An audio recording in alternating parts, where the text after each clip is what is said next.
Hello guys, welcome back on my YouTube channel NTA Net Classes and this is Nikita Rajput.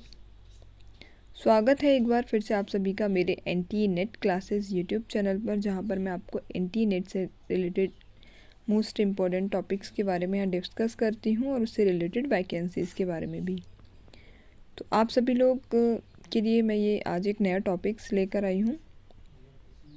ये topic नहीं है, हम इस पर डिस्कस करने जा रहे हैं कि पीएचडी क्या है और कैसे करें, उसकी पूरी डिटेल्स हम यहाँ पर बात करने जा रहे हैं। जैसे कि आप सब लोगों को पता है कि पीएचडी एक बहुत ही पॉपुलर कोर्स है जिसकी जानकारी आप सभी को होना बहुत ज़रूरी है, बिकॉज़ ये आपके लिए उतनी ही ज़्यादा इम्पोर्टेंट है जितनी आपकी बाकी इन्फॉर्मेशन। यहाँ हम बात करेंगे पीएचडी क्या है, पीएचडी का फुल फॉर्म नेम, कैसे करें, पीएचडी कब तक कर सकते हैं, इसकी योग्यता क्या है, पीएचडी कोड की डिटेल्स में हम बात करेंगे हिंदी में, एंड पीएचडी की क्या प्रोसेस है, एडमिशन कितने ईयर का होता है, इसकी फ़ीस क्या रहती है और आप किस किस सब्जेक्ट में पीएचडी कर सकते हैं। ठीक है, तो मेन चीज़ हम यहाँ जान लेते हैं कि पीएचडी क्या है। जो पीएचडी है उसका फुल फॉर्म होता है डॉक्टर ऑफ फिलोसफी। आपने देखा होगा कि बहुत से लोग हैं जो मेडिकल डॉक्टर नहीं होते फिर भी अपने नेम के आगे वो डॉक्टर्स लगाते हैं। ये जो पीएचडी होता है, अगर आप पीएचडी करते हैं तो उसके बाद आप अपने नेम पर डॉक्टर लगा सकते हैं। तो वो आप अपने फील्ड में एक रिसर्च करे होते हैं तो आप वहाँ पर यूज़ कर सकते हैं। ठीक है, एंड जो पीएचडी डिग्री होती है एक डॉक्टरल डिग्री होती है, एंड इसमें आपको पहले अपने इस पीएचडी करने के लिए आपको एडमिशन लेना होता है। कॉलेज और यूनिवर्सिटी इस कोर्स को कराते हैं। ठीक है, सेंट्रल यूनिवर्सिटी, गवर्नमेंट यूनिवर्सिटी, ये सभी यूनिवर्सिटी पीएचडी कोर्स अलाउ करती हैं। तो इनके बारे में ये देखिए, इधर पीएचडी की डिग्री करने के लिए आप जिस सब्जेक्ट में आपकी रुचि है उस सब्जेक्ट से आपको मास्टर डिग्री होना चाहिए। यानी अगर आपने 10th 12th ग्रेजुएट कर रखा है तो जिस सब्जेक्ट से आपका पोस्ट ग्रेजुएशन है, मास्टर डिग्री जिससे आपने ली हुई है, उसी सब्जेक्ट से आप पीएचडी कोर्स में एडमिशन ले सकते हैं। ठीक है, एंड फिर आपके मन में ये सवाल आता है कि ये कितने साल का है। तो जो पीएचडी का कोर्स ईयर है ये मिनिमम 3 ईयर का है और मैक्सिमम आप इसे 6 ईयर तक कंप्लीट कर सकते हैं। कुछ कोर्सेज़ हैं जो 6 ईयर तक कराते हैं, अदरवाइज़ आपको ये मिनिमम 3 ईयर्स तक का समय लगता है।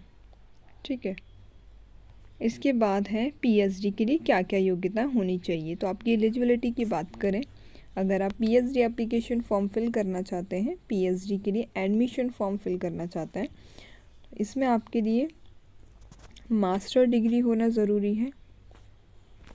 मास्टर डिग्री में आपको कम से कम 55% या 60%, मिनिमम 55% का यह क्राइटेरिया होता है। एंड कुछ रिज़र्व कैटेगरीज़ हैं जिनके लिए 50 तक की छूट दी गई है। एंड इसके लिए आप जो कॉलेजेस यूनिवर्सिटीज़ रहते हैं वो एंट्रेंस एग्ज़ाम कराते हैं, तो वो आपको क्वालिफ़ाई करना होता है। अब जान लेते हैं कि इसके फ़ायदे क्या क्या हैं। तो पीएचडी करने के लिए अगर आप कर लेते हैं तो मेन फ़ायदा अगर आप देखें, ये एक तरीके से हम कह सकते हैं कि एक पहचान आप अपने नेम के आगे डॉक्टर लगा सकते हैं। ठीक है, बिकॉज़ आपने पीएचडी कोर्स किया हुआ, इतना टाइम आप देते हैं उसके लिए, और आपका सक्सेसफुली पीएचडी कोर्स होता है तो आप इसमें आपको डिग्री मिलता है, तो आप उसके बाद से डॉक्टर लगा सकते हैं। आपने जिस भी सब्जेक्ट से पीएचडी किया है आप उस एरिया, उस क्षेत्र के एक्सपर्ट हो जाते हैं, इसीलिए आप इस पीएचडी कोर्स को कंप्लीट करते हैं।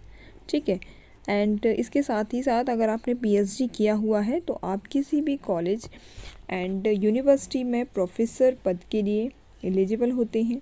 आप किसी भी कॉलेज में अपने फील्ड, जो आपका सब्जेक्ट है उस फील्ड में आप एप्लीकेशन फॉर्म फिल कर सकते हैं। एंड इसमें क्या होता है, आप रिसर्च करते हैं, एनालिसिस करते हैं इसमें रहकर, एंड आपको इसमें बहुत नॉलेज होती है तो इसकी बहुत ही ज़्यादा पूछ रहती है, बहुत ही ज़्यादा अप्रोच रहती है आपके पीएचडी कोर्स की, ठीक है। एंड जैसे कि आपने 12th किया हुआ है, 10th किया हुआ है, तो आपने जिससे 10th 12th और ग्रेजुएशन एंड पोस्ट ग्रेजुएशन किया है तो पीजी कोर्स में आपका एंड मतलब पोस्ट ग्रेजुएशन जो आपका रहता है वो एक सब्जेक्ट से होता है और उसी ही सब्जेक्ट से आप एप्लीकेशन फॉर्म इसमें फिल कर सकते हैं। अब देखिए ये बहुत इम्पोर्टेंट बात हो जाती है कि ये फिर नेट क्या है। देखिए नेट जो एग्ज़ाम है वो आपको, अगर आपने नेट एग्ज़ाम क्लियर किया हुआ है तो आप डायरेक्टली भी अप्लाई कर सकते हैं। फिर आपका जो एग्ज़ाम है एंट्रेंस आपको नहीं देना होता है। काफ़ी यूनिवर्सिटी एंट्रेंस के लिए आपको छूट दे देती हैं, ठीक है। एंड अगर आपने पोस्ट ग्रेजुएशन करने के बाद भी अगर नेट किया हुआ है तो भी आप अप्लाई कर सकते हैं, आपको कुछ हद तक छूट मिल जाती है, लेकिन पीएचडी के अकॉर्डिंग नहीं। जिसने पीएचडी एंड नेट दोनों क्वालिफाई किया हुआ है उनको ज़्यादा मान्यता दी जाती है, प्रायोरिटी दी जाती है। लेकिन अगर आपने नेट किया हुआ है तो भी बेकार नहीं है, आप उसके लिए भी अप्लाई कर सकते हैं, ठीक है। एंड आप अगर पोस्ट ग्रेजुएट हैं तो आप यूजीसी नेट एग्ज़ाम दे सकते हैं उसके लिए, जो कि आपको जो पीएचडी कोर्स है उसमें एडमिशन लेने के लिए भी काफ़ी हेल्प करता है, क्योंकि कोर्स जो है ओवरऑल सेम होता है, ठीक है। पीएचडी की फ़ीस क्या रहती है, तो अब भी पीएचडी की प्राइवेट कॉलेजों में काफ़ी हाई फीस रहती है, बट अगर आप गवर्नमेंट कॉलेज से करते हैं तो लगभग इसमें 30 से 14,000 तक की ईयरली आपको फ़ीस चार्जेस रहते हैं, ठीक है। सो वो डिपेंड करता है कॉलेजेस एंड यूनिवर्सिटी पे कि आप किस यूनिवर्सिटी एंड कॉलेज से कर रहे हैं। अगर आप प्राइवेट से कर रहे हैं तो वो आपके लिए गवर्नमेंट एंड सेंट्रल यूनिवर्सिटी से ज़्यादा का रहता है और ज़्यादा आपको फीस चार्जेस लगता है। बट अगर आप नॉर्मल किसी भी अच्छे गवर्नमेंट या सेंट्रल यूनिवर्सिटी में पीएचडी कोर्स के लिए अप्लाई करेंगे तो वहाँ से आपके लिए बहुत बेनिफिट होगा। तो हम अब जान लेते हैं कि पीएचडी में कितने सब्जेक्ट होते हैं, मतलब पीएचडी आप किस किस सब्जेक्ट से कर सकते हैं। तो यहाँ पर कुछ पॉपुलर सब्जेक्ट्स हैं, उनके नेम दिए गए हैं। जैसे कि यहाँ पर देखिए आप पीएचडी फिज़िक्स से कर सकते हैं, इंजीनियरिंग से कर सकते हैं, मैथमेटिक्स से कर सकते हैं, फाइनेंस एंड इकोनॉमिक्स से कर सकते हैं, साइकोलॉजी से कर सकते हैं, मैनेजमेंट से कर सकते हैं।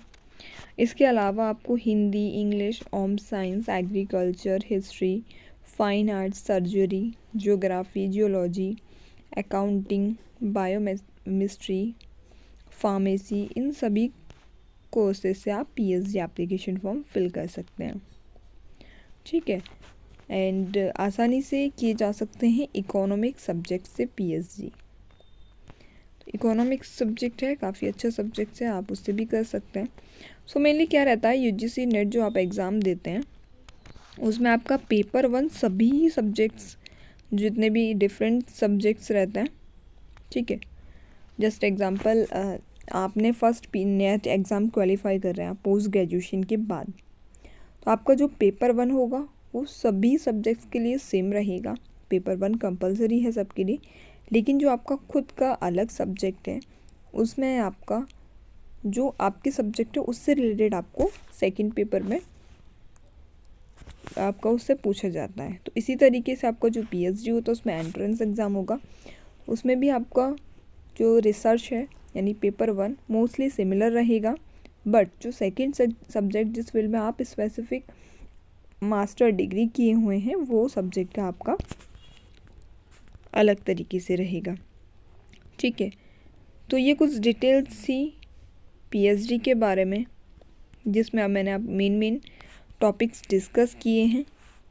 अगर आप पीएचडी के लिए एडमिशन फॉर्म फिल करने जा रहे हैं तो आप इसकी पूरी डिटेल्स रखिए, बिकॉज़ काफ़ी स्टूडेंट्स को कुछ भी नहीं पता होता, वो डायरेक्टली अप्लाई कर देते हैं उनको, तो वहाँ पर उसमें उनको टाइम लग जाता है। तो अगर आप बेसिक डिटेल्स भी रखते हैं किसी भी सब्जेक्ट की किसी भी एडमिशन में तो वो आपके लिए हेल्प ही करता है। तो इस तरह की डिटेल्स आपको पता होना चाहिए जिससे कि आप किसी और को भी सजेस्ट कर सकें, ठीक है। तो अगर आप किसी लेक्चररशिप में अगर आप किसी भी कॉलेज या यूनिवर्सिटी में टीच करते हैं तो रिस्पेक्ट तो रहता ही रहता है, साथ ही साथ आपको अच्छी सैलरी भी वहाँ मिलती है।